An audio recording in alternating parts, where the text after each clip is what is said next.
Marketing Monday. Nobody cares. Work harder and market smarter.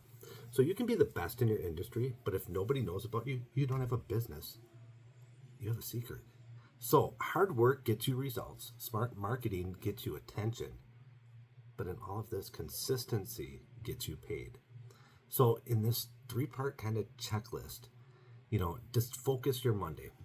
Where are you showing up this week? Are you in front of new eyeballs daily? Visibility. Value. What's your best piece of advice tip?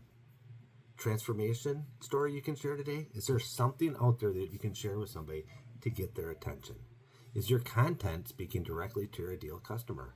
If you're out there door knocking and door hangers in a trailer court, but you're trying to get $1,200 tickets, probably not going to be your ideal customer. Find that one. And velocity. What's one action you can take to drive momentum today? What is something you can do even right now? It is 7 o'clock at night, a little late on this video, but what is something you can do right now that gets you momentum?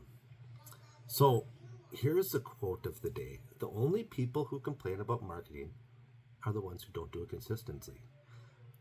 I truly believe this, and I've learned from a lot of different marketers out there. All marketing actually works. You just never give it enough time or the consistency that needs to be done.